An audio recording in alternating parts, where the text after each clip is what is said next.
Bonjour, voici les actualités de samedi 25 mars. Donc, le Guyane appelle à la grève générale malgré l'envoi d'une mission interministérielle. L'UTG, principal syndicat du Guyane, a lancé samedi un mot d'ordre de grève générale à compter de lundi malgré l'appel à l'apaisement et au dialogue du gouvernement qui a envoyé une mission interministérielle sur ce territoire ultramarin touché depuis plusieurs jours par un mouvement social. Spectaculaire braquage de la bijouterie Cartier en plein centre de Monaco. Un samedi, en plein après-midi, c'est le moment qu'ont choisi trois hommes attendus par un complice dans une voiture pour braquer la bijouterie Cartier située au cœur de la principauté de Monaco. L'un d'eux a été arrêté peu après, les autres étaient toujours recherchés samedi en début de soirée. Les vignerons du Midi se rappellent au souvenir des candidats à la présidentielle. La colère monte chaque jour d'un cran. De 1500 à 4000 vignerons, selon les sources, ont manifesté samedi à Narbonne pour interpeller les candidats à la présidentielle et réclamer la fin de la concurrence déloyale des vins espagnols. Heure d'été, dimanche à 2h, il sera 3h. Le passage de l'heure d'été aura lieu dans la nuit de samedi à dimanche, donc cette nuit-là, si vous regardez ma vidéo, en France et dans les autres pays européens. À 2h, il faudra ajouter 60 minutes pour marquer 3h, une mesure en vigueur depuis 1976 en France et dont l'objectif est de faire des économies d'énergie. Moi, je n'y crois pas vraiment. Présidentielle, le plombé par les affaires, la campagne s'envenime. Le cabinet noir, assassinat politique.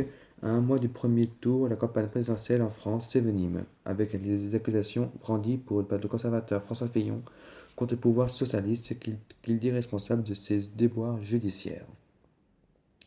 Plusieurs centaines d'hectares partent en fumée en Corse, 5 pompiers blessés. Un incendie de violence rare à cette époque de l'année, ravagé depuis vendredi soir plusieurs centaines d'hectares de maquis à Bastelica dans la Corse du Sud et 5 pompiers pris au piège des flammes ont été blessés. La galaxie socialiste est réunie dans les Landes pour un ultime hommage à Emmanueli. De François Hollande à Benoît Hamon, une grande partie de la galaxie socialiste s'est rassemblée samedi à Mont-de-Marsan pour rendre un ultime hommage à Henri Emmanueli, figure de l'aile gauche du parti décédé mardi à 71 ans. À La Réunion, Macron passe en mode participatif pour défendre ses engagements. Meeting à Saint-Denis après une journée de visite à La Réunion. Emmanuel Macron s'est lancé dans un inhabituel exercice de questions-réponses avec la salle pour défendre ses engagements pour l'île, notamment sur l'éducation et l'agriculture.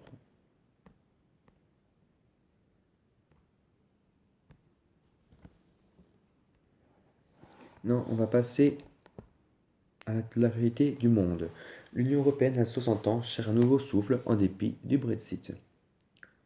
Les dirigeants européens ont réaffirmé samedi à Rome leur volonté de prendre un nouveau départ, 60 ans après la signature du traité fondateur de leur union, aujourd'hui fragilisé, y compris pour le divorce décidé par le Royaume-Uni. Trump promet de maintenir le cap malgré l'abandon de sa réforme santé.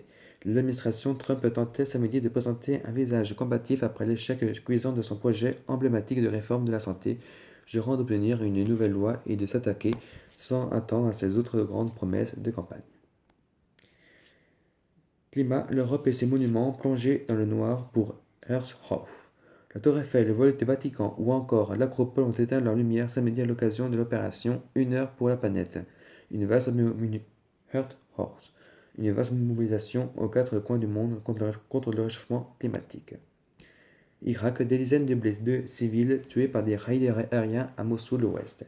Les responsables irakiens ont affirmé samedi que de récents raids aériens contre le groupe État islamique EI à Mossoul avaient tué des dizaines de civils, la coalition internationale reconnaissant de son côté avoir frappé un secteur où des pertes civiles ont été rapportées.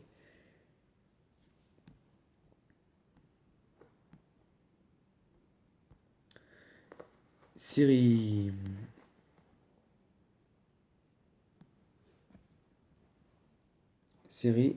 Au moins 16 civils tués dans une frappe aérienne près de Damas. Au moins 16 civils ont été tués et des dizaines de personnes blessées samedi lors d'une frappe aérienne menée sur un secteur tenu par des rebelles près de Damas, a rapporté l'Observatoire syrien des droits de l'homme.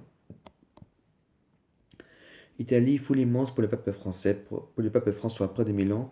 1 million de fidèles, selon le diocèse, étaient réunis samedi près de Milan pour une messe du pape François illustrant la popularité du argentin, du pontife argentin qui est tenu à consacrer une partie de sa visite dans la capitale lombarde aux défavorisés. Un Philippin secouru après avoir dérivé 56 jours en mer.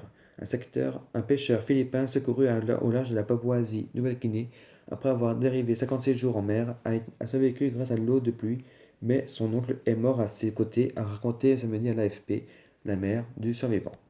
Viande avariée, le Brésil obtient la réouverture de 3 marchés importants. Le Brésil est fragilisé par un scandale de la viande avariée, a obtenu samedi une victoire de taille avec la reprise annoncée des importations de la Chine, de l'Égypte et du Chili, 3 de ses principaux marchés. Et enfin, Royaume-Uni, une manifestation à Londres contre le Brexit. À 4 jours du lancement du divorce avec l'Union européenne, qui fête ses 60e anniversaire samedi, des dizaines de milliers de personnes ont marché à Londres contre le Brexit jusqu'au Parlement, endeuillé mercredi par un attentat qui a fait 4 morts. Maintenant, on passe pour l'actualité sport.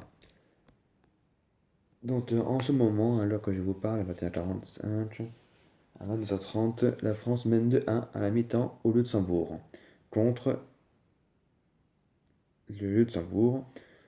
2-1 à la mi-temps au Luxembourg grâce à des buts de Giroud et Griezmann, tandis que Joachim a brièvement égalisé samedi lors de la 5e journée des éliminatoires du Mondial 2018. Le top 14, le Racing souffle, le Rachel le premier qualifié. Le Racing en zone de turbulence et malgré une grosse frayeur a conservé samedi ses chances de qualification en dominant clairement 27-24, largement distancé en tête par La Rochelle, premier club qualifié pour la phase finale du top 14 après sa victoire à Pau 23-13 lors de la 22e journée.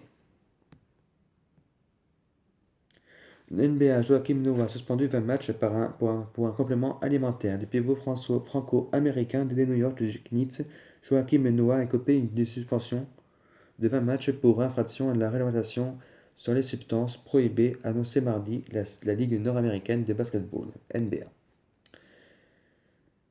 GP du Qatar, Vinal et Yamaha en pôle, mais la pluie menace la course en nocturne. La pluie ayant empêché samedi la tenue des premières qualifications de la saison, c'est l'Espagnol Maverick Final Yamaha qui s'élancera de la pole position du Grand Prix motocycliste du Qatar, avec l'ambition de renforcer par une victoire son statut de grand rival de son compatriote Marc Marquez Honda pour le titre MotoGP. On passe maintenant à la météo. Donc pour ce dimanche 26 mars, pour finir le dernier week-end du mois de mars, le matin, le temps est nettement plus calme que la veille. Cependant, le ciel est assez nuageux d'est en ouest par le bassin parisien, dans les plaines du centre-est et au pied des Pyrénées. Le vent d'est se maintient encore sur les côtes de la Manche, en faiblissant progressivement. Les températures seront de 7 à Paris, température maximale en Corse et à Marseille avec 12 degrés. Température plus fraîche vers Strasbourg qui fera 3 degrés, mais également à Clermont-Ferrand et à Toulouse qui fera seulement 2 degrés, à Brest qui fera 6 degrés. L'après-midi,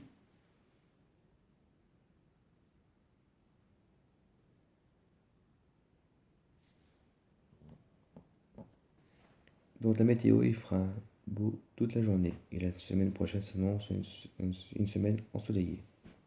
Merci, passagers, à liker et à vous abonner. Bye.